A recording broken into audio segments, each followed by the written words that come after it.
That's 5 nights of talking about ghosts, ufology, Bigfoot, and so much more. Jon Greendeer, We're talking about the paranormal every Monday through Friday with some of the most trusted names in the field.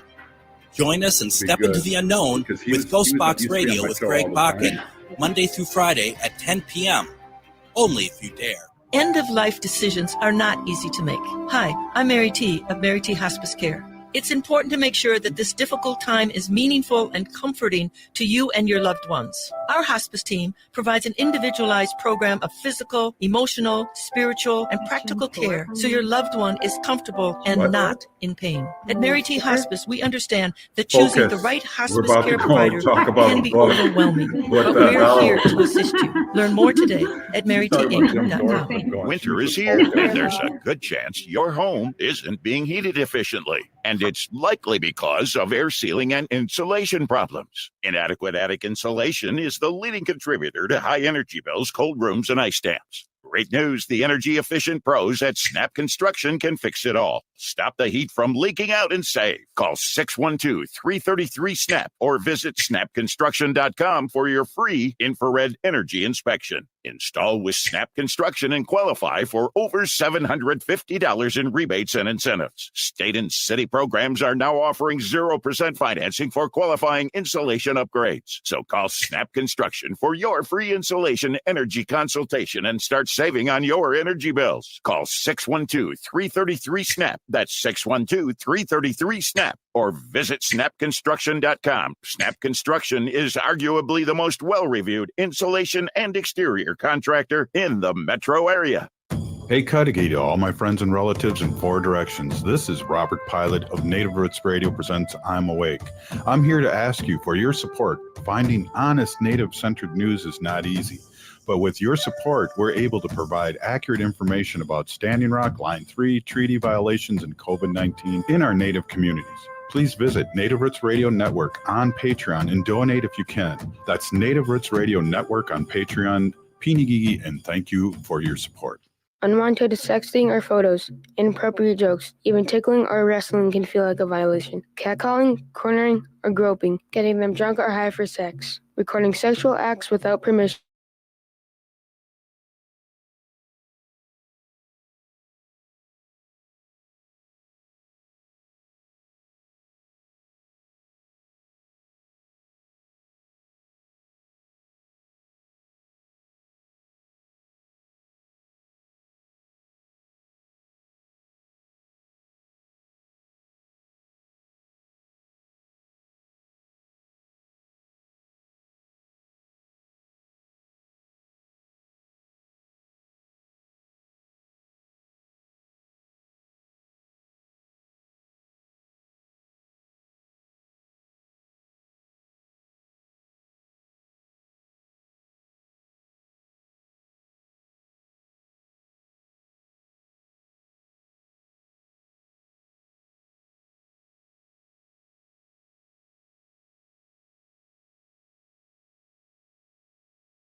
help you find a way through whatever is going on in your life.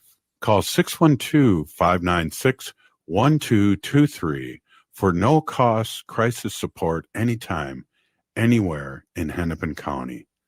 That number is 612-596-1223. With your AM 950 weather, I'm Brett Johnson. Look for cloudy skies tonight with a low of 2 below. Thursday, partly cloudy with a high near 7. And Friday, cloudy with a high around 5.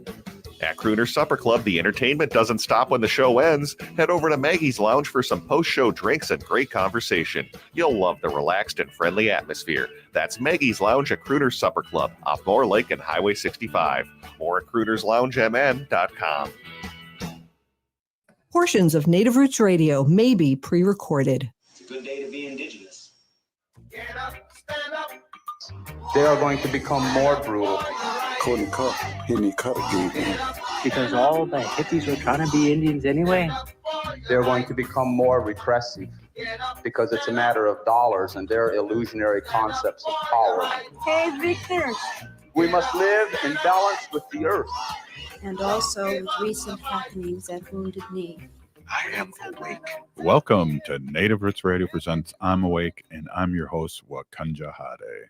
Hey, Kadagi to all my friends and relatives in 4 directions. You are listening to Native Roots Radio presents I'm Awake, and I'm your host, Robert Pilot. Hey, we discuss local, national, Native news and events. And as you know, Haley, Native issues are human issues, and human issues are Native issues. You are right, Dega. This portion of the show is supported by the Minnesota Historical Society Press. Right on. Hey, where are we? I always like asking you questions like, what time of month is this? And where are we? Where are we right now? Well, today we are here live at All My Relations Arts Gallery, 1414 East Franklin Avenue here in Minneapolis along the American Indian Cultural Corridor. So you set all the equipment up here and now you're like hosting the show. You're doing everything now. Next, you'll be running the store here because there'll be books for sale. And why are we here? Well, we're here for the book reading and the book release of Cathy Coats' new published book, To Banish Forever, A Secret Society, the Ho-Chunk and Ethnic Cleansing in Minnesota. Yeah, and we're excited. We have her here too, and I think it was fun to get this going and live here and tell everyone to come on out and check out the reading. And we have Cathy again. We made Cathy come on again. We did. Yeah. She is here live in the flesh today. How's it going, Cathy? Good. How are you? Here, get that mic close to you. You can even hold it if you want like this, like a rock star, if you're singing karaoke. Let's see how that works. All right. Sounds good. Is that better? Oh, that's much better. Sounds great. Jeez. All right. Hey, so we didn't need those mic stands that I got, Haley. I guess not. Sometimes you think you need it, and then maybe less is better. But. Oh, no. Well, more is better when it comes to live shoots. But, Cathy, we're really excited. We already have a citizen of Ho-Chunk here with us today, and an elder, and she's excited to be here. And she's waving and shaking her hand. You guys see Rosetta in the back. I won't use your last name so people won't sue you, Rosetta Hunt. Whoop. But good to see you. And we got chairs up here, and we're ready to rock and roll. Amy's going to be coming off the airplane soon. Are you excited? You don't look nervous. You sound pretty good. No, I was probably nervous until I was on TV last weekend, and I've been on this show a couple times now, and looks like Amy's coming in right now. Oh, wow. That's crazy. Yeah. Well, that's a good play-by-play on that, and we'll get her probably after the next commercial. But, hey, we're really excited to have you on, and we are excited for people to come here, and I think there's going to be a lot more people than chairs, so get here early. There'll be food at 5:30, and we're going to be going Haley, we're going to be going not live at 5:30. We're going to have our president of Ho-Chunk Nation, who used to do a lot of spots for us of history of Ho-Chunk on Native Roots Radio, and you picked one out. I did, yeah. So Jon Greendeer is going to be joining us for segment 3 today. He just doesn't know it. He doesn't know it. This is an encore segment from Jon, and we appreciate it. Jon talks a lot about Ho-Chunk history in this segment, and then also speaks quite a bit of Ho-Chunk, which I always love to hear. Definitely. So. Yeah, and with my other job, as you guys know, I don't really talk about my other job, but it's always good to hear our president open up our legislative meeting with a good prayer and with the Ho-Chunk language. And so, are you excited? Yeah, I'm real excited. The book came out yesterday. I'm ready to make some sales. And there do you go. A reading and get it out in more people's hands. Exactly, and I'm excited. Rosetta, give me a thumbs up. Are you excited? Yep. You don't have. Well, you're gonna have to grab that mic if you want to say anything, Rosetta. Oh, she doesn't want to say anything. Well, we should. introduce our Ho-Chunk names since it's a Ho-Chunk show today. Oh, yeah. My name is Wakunjahade, which means distant thunder. Yes, and I'm Chashepe Yangewe Nink, which means little eagle princess. Oh, little eagle princess. Do you get an adult name, or are you always going to be little eagle? How does that go, Rosetta? Yeah, I don't know, Rosetta. Does she keep that forever? I keep that forever. Oh, I kind of like my name. I do too. Yeah. I'm just giving you a hard time. We're Eagle Clan, so I like the Chashep in there too. Absolutely. Yep. Well, I don't know how I got Thunder in my name, because I'm not in the Thunder Clan, but I like my name. Well, my brother Ryan. Oh, that's right. His name is similar to yours. I know it's his is King of Thunder, Wakanja Hook Wakanja. Yeah. So. And Dandy, who's in the book, is do you know how to pronounce his name? I don't have it open right now, but it is a Thunder. I'll look real quick, but I was going, that was cool. Yeah. Well, I know great grandma's name too. I just found this out is Blue Sky Woman, and I'm thinking Roaring Thunder. Roaring Thunder. Roaring Thunder. Okay. Yep. But yeah, Blue Sky Woman. I'm trying to now. And Wakan Jari is Dandy's, and Dandy is a character in the Ho-Chunk history because of all those times that he was being removed from Wisconsin, and then 2 weeks later he was back, and you told that great story about him pretending to be sick. Yeah. And everyone was like, "Oh, he's sick," and then he bolted for the door out of the fort and ran past Such a rebel. And the reason why he was named Dandy is because the way he dressed really well. Oh, wore fanciful dress, they said. Lots of colors and Yes, stuff. lots of colors. Yeah. Okay. Wow. Yeah. Well, cool. Well, did we just run out of things to say? No, I'm just excited to hear from the book. I know we got a minute left until we got to take a break here, but I'm excited to hear more about the book. And crazy, I had some wild dreams last night after talking to you, Cathy, on the show yesterday. Oh. And I think we need to get down to Mankato and do some bare feet walking. And well, not only that, we need to get our protest signs out. Well, Cathy's not saying anything, but she's shaking her head yes. So I'll just say Cathy will be we there need with to get us. to Mankato, definitely. Exactly. Well, hey, we're here at All My Relations Art Gallery here on Franklin Avenue. And come on down. We're going to have the reading real soon. There's going to be food delivered here at 6 o'clock or at 5:30. Yeah, from Powwow Grounds. Yeah, and I'm excited. I've been eating all day, so that'll fit right into my criteria. But I'm glad to be here. Glad Cathy's here. Glad Rosetta's here. And always glad that Haley's here. As you guys witnessed, Haley put everything together, so we got to give her a big shout out. Pina Gigi, thank you. Yes. All right, we'll be right back. This is Native Roots Radio presents I'm Awake. Stay with us.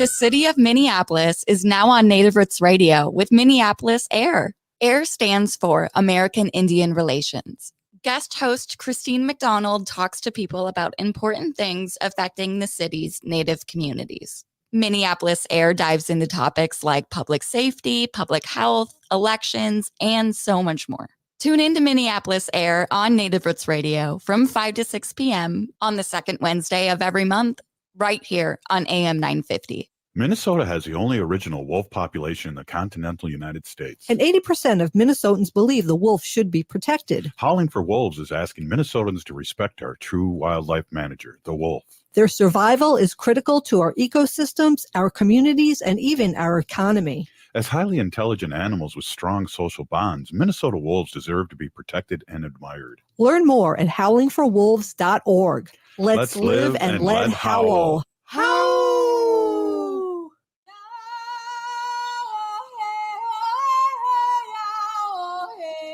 This is Leonard Peltier. I am in Coleman 1 U.S. Penitentiary, and I'm listening to Native Roots Radio.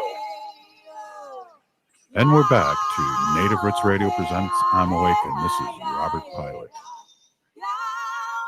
This portion of the show is supported by All My Relations Arts Gallery on Franklin Avenue in Minneapolis. Hey, this ain't no party. This ain't no disco. This ain't no powwow. This is a book reading tonight, and one of the stars of the show is just just joined us here. And Amy, do you mind grabbing that mic like it's karaoke, and we're going to be singing with you? Because there you go. Hey, There we welcome. So good to see you. Thank you. I just arrived from Santa Cruz, California. Right Wow, on. welcome. Right on. And Thank you. you know, Cathy, the author here, was on TPT. You saw that, and she I got some time. Yeah, I got some time to spend with her, and she's just had nothing but great things to say about you. And I want to say a big peeny gigi, because a lot of this correct stuff that Cathy's doing is because of you, and you're vetting out the book, and so that's really important. And it's important for me, so we can really promote the book in a good way. Peeny Geeky. It's a wonderful book. I was reading it closely again over the last couple of days, and I just can't wait to talk about it. It's been a long time coming. I mean, in terms of us exploring and thinking through Ho-Chunk history in Minnesota. And I've been thinking, as I was driving over here, why has it taken us so long to have a book-length study like this? Yeah. So we're incredibly indebted to Cathy for her brilliant scholarship. Yeah. And there have been so many conversations, right, around the cities in the state of Minnesota. Oh, Ho-Chunk have a connection to Minnesota too. Yeah. But it was always left in a kind of general way. And Cathy here is helping us move forward with some really important specifics on our history in Minnesota. You know, and I really like what you had to say. And I think at one of our area meetings, one of the things that really hit me that you said when you joined us from California was that Cathy's a researcher. This is real research. This is not an opinion book. This is done on research. And that's what excites me too, because I have my opinion as a Ho-Chunk, but I haven't done the research. Mm-hmm. It's really well researched, and I'm a historian. And what I was really struck by as I was reading it again closely, because I read it in manuscript format before it was published, but to have the hard copy was really exciting. And I was just struck by its readability. I mean, I was seeing it as, in classrooms, right? As part of book of the month club type of things. I mean, it's a highly readable book. So it's just got a wonderful balance, as I said, of rigorous historical research, but yet highly, highly engaging and readable. Yeah, I think, we're gonna have the I want to say ceremony, but we're gonna have the book reading and you speaking, and maybe Bill Quackenbush is going to be down here, and we can have him. Oh, I just saw Bill. Oh, that's excellent. So we want to get Bill on, and I'll be kind of the master of ceremonies of that, because I just really, for me, I want to thank you, thank Bill, thank Cathy for this, and for the opportunity to work on this in Minnesota too, because I've always said people under 40 years old really don't realize and recognize Ho-Chunks here in Minnesota. It just erasure is what we were talking about. Yes, I think. Oh, did you want to say something, Kath? Oh, okay. We just made your mic hot. Go ahead. Thanks to Amy for her kind words, and thank you to all three of you and Bill and Amy, for helping me when it was in manuscript form, and for being here today. It means the world to me. So. Oh, well, it means a lot to us. Yes, it definitely means a lot to us. And one of the things that I want to talk about too is some of the early conversations and efforts to recognize Ho-Chunk history in Minnesota. The Minnesota Historical Society back in 1993 worked on a Minnesota Communities exhibit, and I've been going through my files over the last week and refreshing my memory, and they were looking at 6 communities from across Minnesota. It was part of a major exhibition at the Minnesota Historical Society in 1993. And they selected the Ho-Chunks, not the Ojibwe or Dakota, but they selected the Ho-Chunks. And Celeste Brusini was the lead curator, and she said that, they recognize that Ho-Chunks in Minnesota have been overlooked. And they really wanted to talk about and present Ho-Chunk Nation history in the mid, especially, of course, focusing on those years when we have the reservations in Minnesota in the mid 20th century, but also, of course, on Ho-Chunk resilience and survivance in the contemporary community today. So there were some really wonderful, community leaders that worked on that who have since walked on. Yeah. You know, Donald Blackhawk Sr., Betty Green Crow. Wow. So I had Betty. an opportunity to work with them, and that was really special. And the McKees, and they were wonderful too. You know, That's so us. That's our relatives. That's our family. Right on. So it was just beautiful working with all of them, and really beginning this process of reclaiming Ho-Chunk history in Minnesota. That's exciting, and Amy's a great guest. Amy, yeah, we gotta get you. We might have to go another segment with Amy here. But one of the things too, and I don't know if it's yellow Volkswagen syndrome, but since Cathy's been working on this, and then I've been kind of pushing some stuff legislative wise in the background, the University of Minnesota has added Ho-Chunk to their land acknowledgement. The land acknowledgement is another thing, but that's something big. But also the Minnesota Historical Society. So I don't know if it's been the work, or if I'm just noticing it now, or being aware of it, or if it's a combination. That's why Cathy's book is so important, right? I mean, this is really challenging that history of Minnesota and the indigenous nations of Minnesota, kind of the master narrative of Minnesota history. So that's really right. That is the entire purpose of this book, is to start justice work for Ho-Chunk people and recognition work for them in Minnesota, or for you.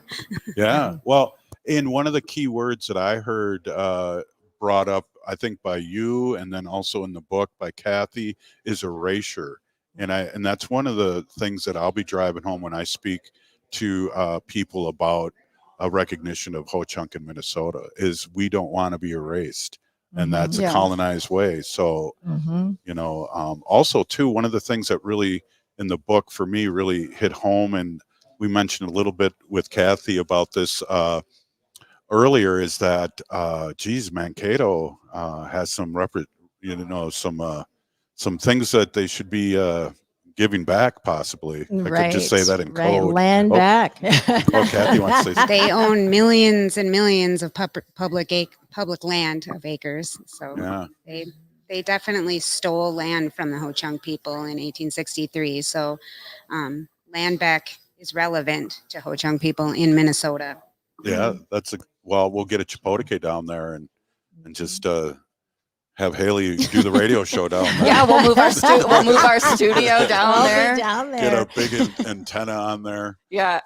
And if I could add something quickly about when I was reviewing Cathy's book, one of the suggestions that I made, because we know that, you know, Ho-Chunk, we're indigenous to present day Wisconsin. We originated near Green Bay, but the land, Blue Earth, I really wanted to see, and Cathy did this, but to really emphasize that this was originally Dakota land, right? And they had been forced to the treaty table and forced to cede this land. Yeah. And so when I'm thinking through that deep history and the commemoration of the U.S. Dakota War of 1862, I have found that the Dakota community, certainly when I participated in the Dakota Commemorative March in 2004 and 2006, they were incredibly interested in Ho-Chunk Nation history.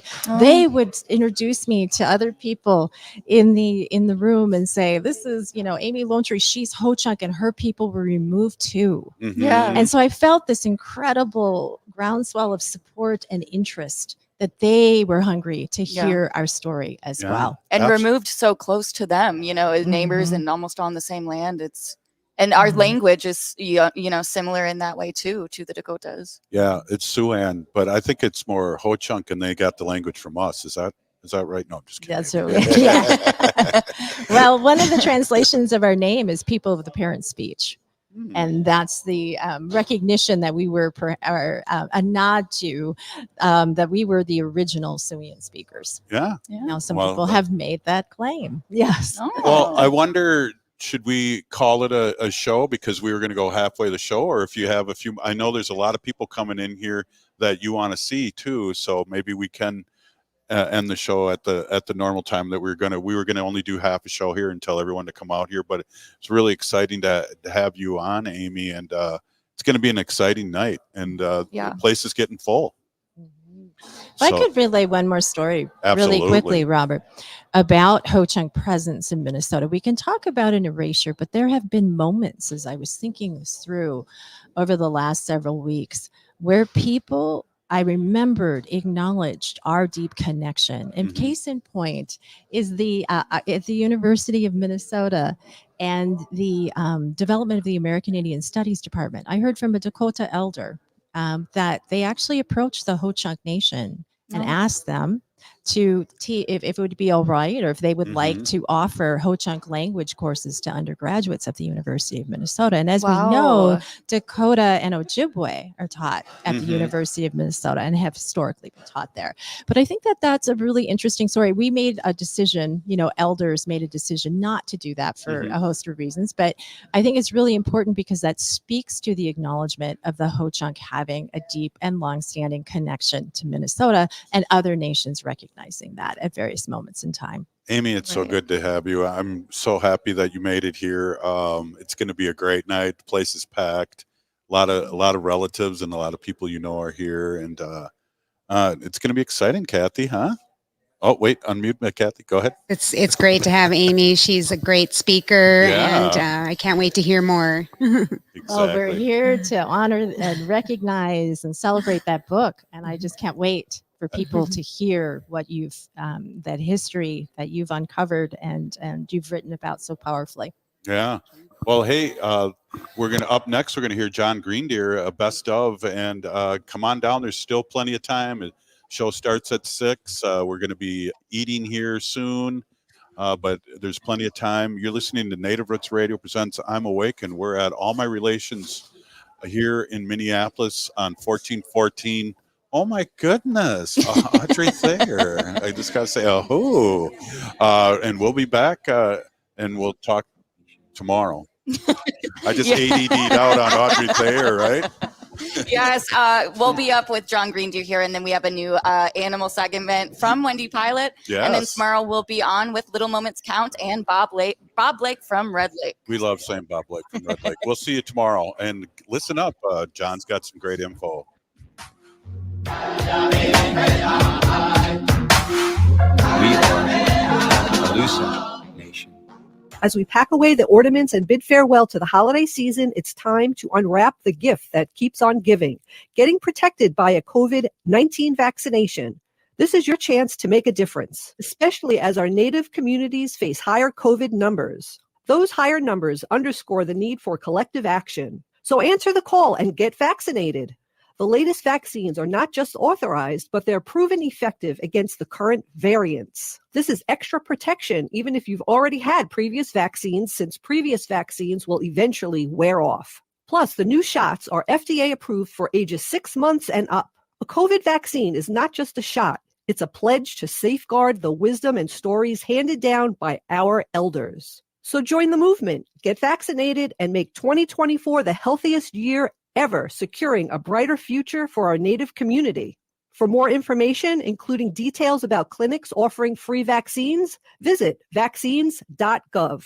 Become a teacher and ignite change. Join the St. Paul Urban Residency Program to become a teacher in just 15 months. You can earn your master's degree and teaching license from the University of St. Thomas while earning a $30,000 stipend, single health care, and dental benefits. As an added bonus, next year's cohort, all residents will receive $20,000 towards their tuition. Apply now. Applications due February 28, 2024. Visit spps.org/SUTR.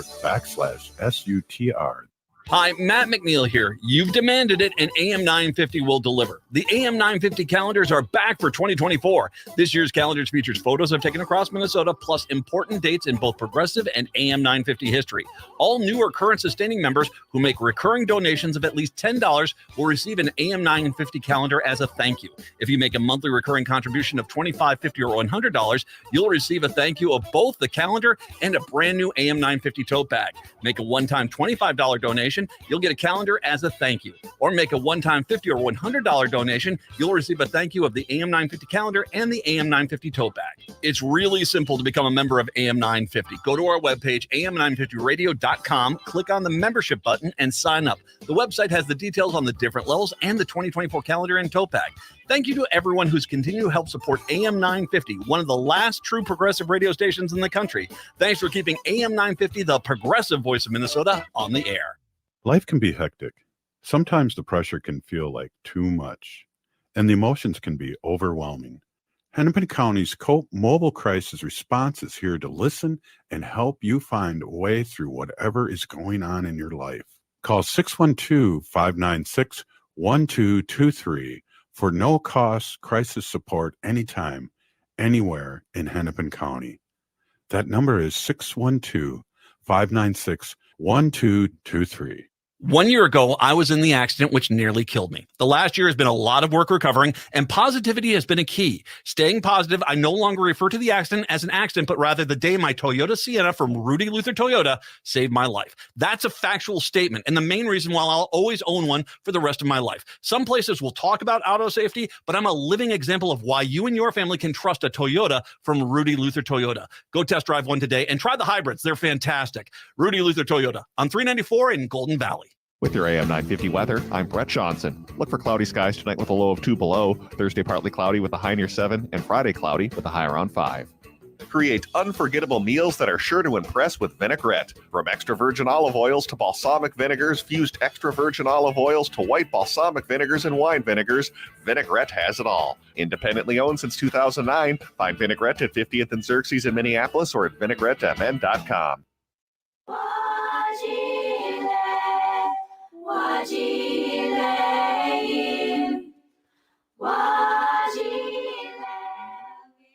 Hey, welcome back to Native Roots Radio Presents I'm Awake. Producer Haley with you now. I just want to say a big thank you, Pinagigi Miigwech Wopilatanka, to everyone who is tuning in to today's special broadcast regarding the published recognition of us Ho-Chunk people in the state of Minnesota. And a big thank you again to our sponsor, NACD, Native American Community Development Institute, and All My Relations Arts, as well as the Minnesota Historical Society, and Cathy Coats for sharing our history and opening up a space for our story here today. But there is still time to come over to All My Relations Art Gallery here at 1414 East Franklin Avenue in Minneapolis. We'll be here until 7. Right now, though, in this segment, we want to stick with a Ho-Chunk citizen, someone who is very important to Ho-Chunk Nation. His name is Jon Greendeer, and this is actually an encore segment, and Jon talks a bit about our Ho-Chunk history as well. So here it is. Jige, Hana, Chini Kadagi, we know. My name is Jon Greendeer. I am once again excited to send each of you a warm greeting. Also excited to be on the radio. This is kind of cool. So a lot of people don't know this. I'm actually a licensed ham radio operator. Yep, let that sink in. KD9 ETK is my call. But it has nothing to do with me being on the radio. So it's actually quite useless information. So I thought it was kind of cool, but it'll get more relevant from here, I promise. Today we get to talk about something a little bit more in my wheelhouse. I am the Executive Director of Heritage Preservation for the Ho-Chunk Nation, which is a pretty expansive title, but if you look at what it covers, that's even more broad. I always ask folks, what do you think of when you hear heritage preservation? And, some folks, the response is, powwows, drums, songs, music, feathers, regalia, dances. Others, might be more on the naturalist side of the spectrum and say, well, all the things that predate, pre-colonial contact, and our rivers, our land, our mountains, our forests, vegetation, animals, all these things that, those are the things we need to preserve. Others, look at it from a more scholarly point of view in terms of the historical context or political, and it's about sovereignty. It's about your legal disposition as a nation. It's what you can do to self-govern. So what is it? It's all of those and more. And even nowadays, preservation really is synonymous with everything that falls under, quote, culture. So we have a lot of things that that we do oversee. Now, as a preservationist, those are very distinct. Culture being something that you can't really kill or anything like that. It's a part of your daily life. How you brush your teeth, when you go to school, who gets a TV first, all that stuff is a part of your culture. Your home has one, your work has one, your school, your church. But more importantly, we look at preserving our heritage. And these are things that probably weren't intended to change, like, your songs, your stories, your fundamental beliefs, principles, family, clan colors, those types of things. And so those are kind of more in the area. And while it does seem like they do overlap, because they do, we do try to be more distinctive, to focus on some of those elements that might be in danger of being lost. So when I started as the executive director for heritage preservation, I thought like I was going to be like zapped down, with a bag over my head, and I'm going to go down 7 flights into this, dark, eerie area where we had this big, giant, massive storage unit of all of our songs and stories and everything that defined us historically. And it was not a scene out of the X-Files by any means. We don't have all that stuff. Yes, there are recordings. Yes, there are photographs. Yes, but there certainly isn't a place where you can just walk into it and plug in your USB and just fill your whole world up with history and knowledge. We are remnants of an oral tradition of vastly substantive oral tradition of songs and stories and things that identify you as a family. And I'd mentioned before in a previous show that a lot of these things were severed, not just simply by boarding schools, but a lot of forces in westernization that have really changed our daily culture. Today we can't say we are living the life of those of us and our people in the past. We're too busy working 2 jobs just to be broke, and getting our kids off to school so we can be conveniently late for work, and probably unwrapping more meals than we should be. So there's just certain things, lifestyles that we have now that probably don't synchronize with the people that we came from, who really built their life or their way of life, which Ho-Chunks will call Woshka, around simplicity, food, water, shelter, things that we kind of take for granted nowadays. But if we were ever forced to go back to that, there's probably a good chance we'd have a bit of a struggle. Yes, we could eat deer if you can get one, or catch fish if you can catch one, or make nets or make hooks. We didn't have necessarily the obligation to learn survival skills. That's what they would be for us today, but to them it was just simply living. So I don't know how long it would take us to learn today, but back then that way of life wasn't something you learned in a weekday or years, or even a lifetime. It took many lifetimes. We go back thousands and thousands of years, and our oral tradition has us placed back into the red banks of the Green Bay, but we don't really know when that was. We can certainly use science to determine when the human existence took place into this area, but we can't really verify, lean too heavily on archaeology or belief system. We just have to accept the fact that we don't know, and if we were meant to know, we would. But I can say that when we start going back to our history, and I hate to surprise everyone, but history doesn't start when a white guy sets foot on a piece of earth. A lot of times we do that when we say we're going to talk about history. Well, it's going to be George Washington or Ben Franklin or Christopher Columbus, and no. History starts way before that, before we can even think of. And so we discipline ourselves to make sure that we don't think in that Western manner. This is how and who we are. So to give you a scale of that, one of the exercises that we'll provide in making sure people understand the heritage of and where we are, we pull this 50-foot rope out and have the children kind of hold that as far out as they can.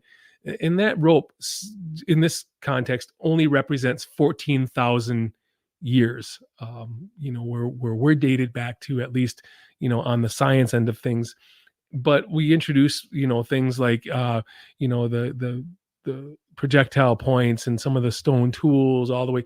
These are the historic areas where they, prehistoric areas where they didn't have, recording devices or written languages, those types of things.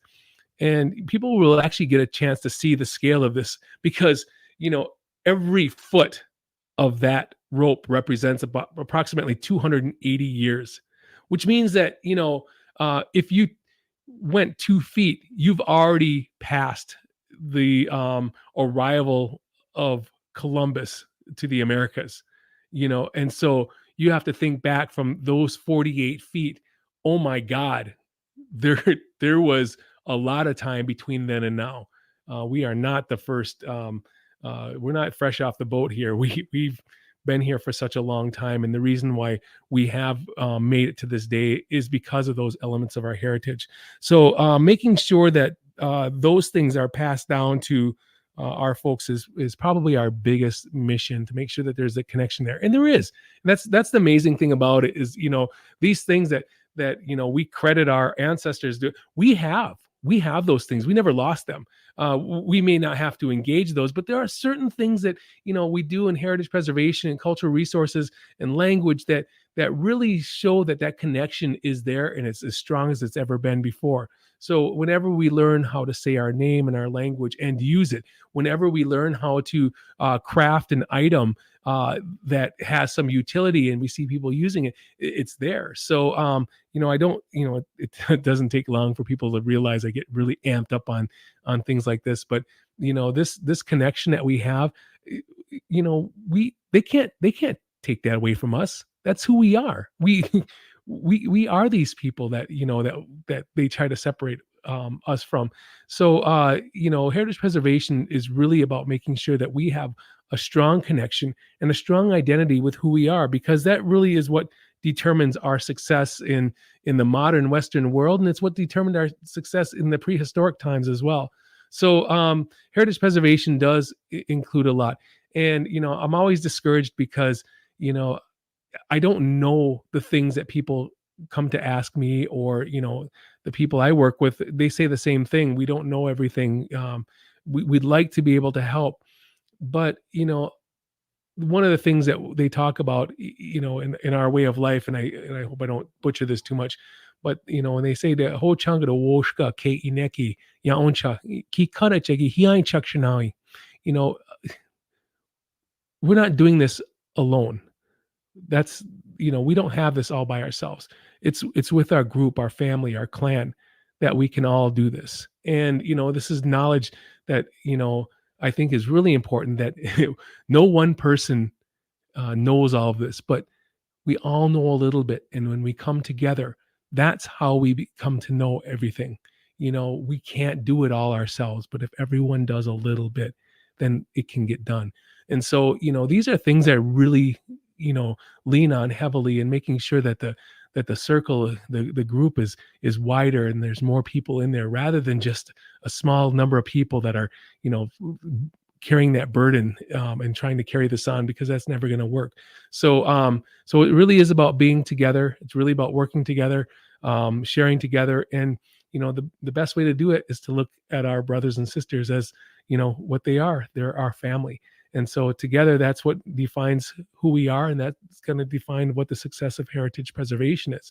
So again, I want to thank everyone for allowing me to share just a 10,000-foot view of what heritage preservation is, and let you know that no matter what we're asked, we may not have an answer, but the minute we're done talking, we're thinking of how to find that answer for each of you.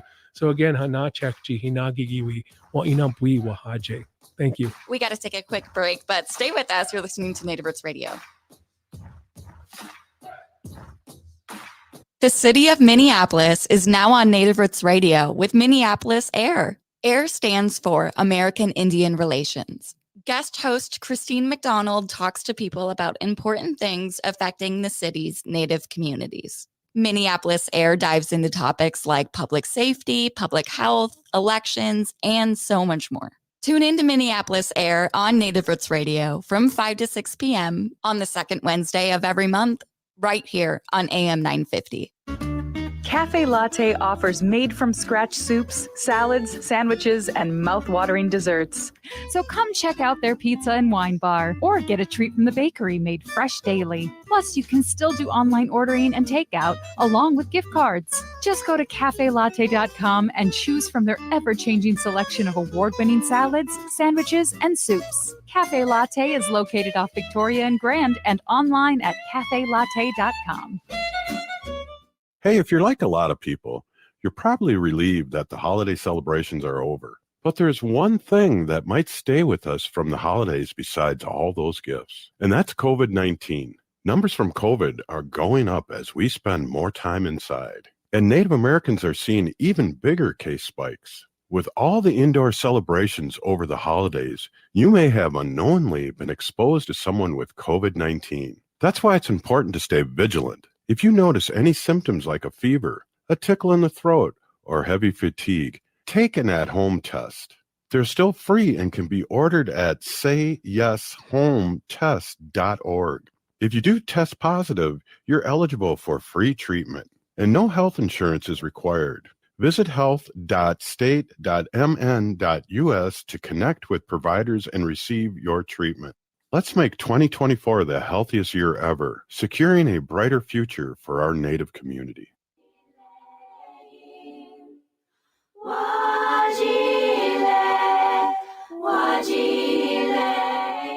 Hey, welcome back to Native Roots Radio Presents I'm Awake. This portion of the show is supported by Howling for Wolves, protecting wolves for future generations. How?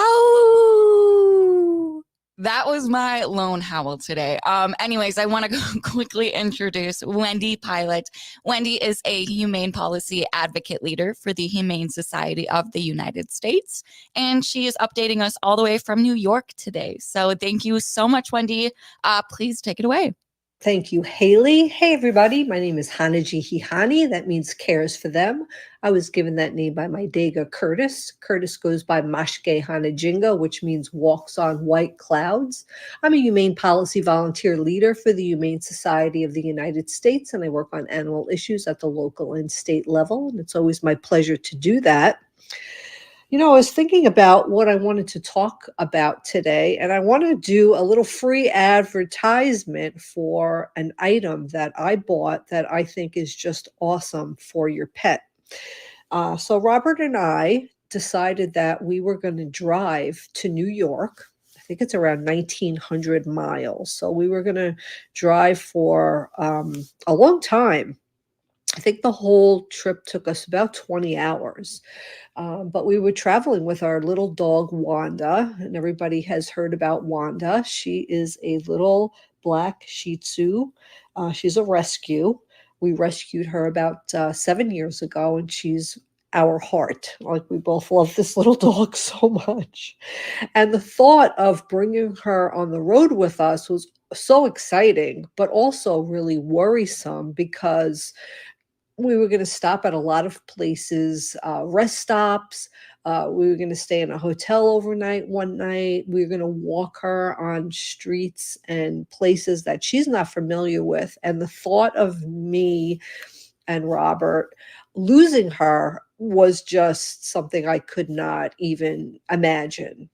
Many years ago, Robert and I lost our dog, Mickey. Robert and I were out of town, and we had a pet sitter staying at our house, and Mickey got out, and I think there was a storm. We don't know the whole story. We never really found out the truth. But somehow Mickey got out and he was gone. That was really, I'd have to say, maybe one of the top three most horrible times in my life was losing Mickey and not knowing where he was. And back then we didn't really have the tools that we do today.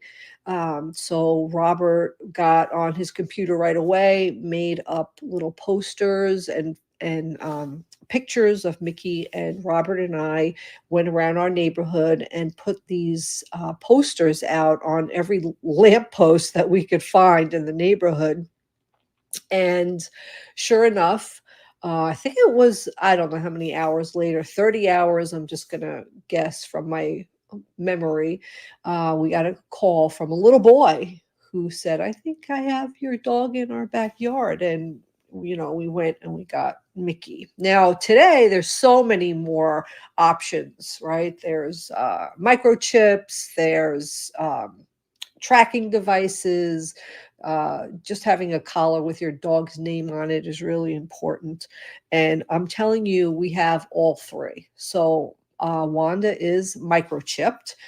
So anybody out there who's moved, changed their phone number, just update that information, because that information is really important to be updated at all times. And I think having your dog microchipped is a great tool, but it's not the only tool out there. And I think it needs to really be combined with other things. Your dog would have to be found, would have to be picked up, and have to be brought to the vet to be scanned to find that information. And while it's really good, other items as well works great. So Wanda also has a little tag around her neck, shaped as a bone, has her name on it, and Robert and I, our phone numbers. So that's great. But these tags, they fall off if your dog is running through bushes, running through a fence. It could get snagged and taken off the collar. So what I purchased before we left from leaving St. Paul, Minnesota, to coming from Long Island, New York, was a Roam tag. Roam, ROAM tag. It is an Apple product, and this is a tracking device, and you put it on your phone, and you could track the animal on your phone. So the one we got attaches to her collar. So the collar kind of goes in and out, and it's on the collar. And then I have all the information in my phone, and no matter where I am, I can go on my phone and just go to the app, find your whatever. And we have Wanda set up with all of our information.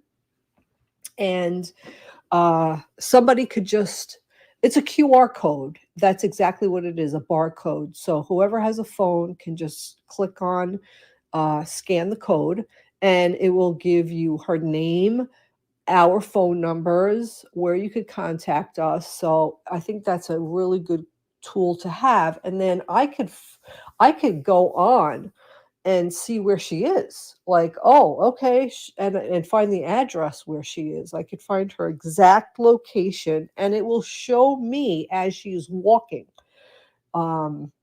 wherever she's going. So I think this is a really good tool. So between these three things that she has, the Roam tag, which is great, it's like less than $50. You just upload it on your phone. It's simple. It's really easy to use. And you could see where your animal is anytime. And then we have the little, name tag, microchipped, and this. Three things that she has on her, because we did not want to lose her. So Wanda is safe and sound. She made it through the trip without getting lost, which we're really happy about. She really was good on the trip too. She's a really good traveler. She stayed in the crate in the back. I have it set up so it's high enough so she gets to look outside. I have it all bungee corded up so it's really stable and secure. So if God forbid we got into an accident, the crate is sturdy. It's not going to fly around the car. So she's safe in there. There's lots of blankets and stuff in there. So I think she is acclimating to New York. She is barking a lot at people who come in and out of the condo building, because she's used to having, living in a house. So it's nice and quiet. And the good thing is when we're home in Minnesota, in St. Paul, we have a nice little backyard. It's a small yard, but it's great for her. It's all fenced in, and we could just let her out, right? If it's snowing, raining, whatever, we just let her out. She goes potty, comes right back in the house, especially in these cold temperatures. But now in New York, we don't have a little backyard that's fenced in. So rain, sleet, snow, darkness, whatever, we have to get that leash on her and go for a walk. The good thing is, hey, it gets me out of the house, right? It gets me walking. And there's been some cold, rainy days here where I would have just stayed in the condo and not have gone out at all. But this gets me to go out. So with that, keep your pet safe out there and take it easy. Back to you, Robert and Haley. Hey, Wendy, thanks again, and stay warm out there in New York. If you have been listening to Native Roots Radio, you are part of our resistance. We'll be back tomorrow with Little Moments Count and Bob Blake from Red Lake. Let's walk well, take care of the earth, and free Leonard Peltier. Now.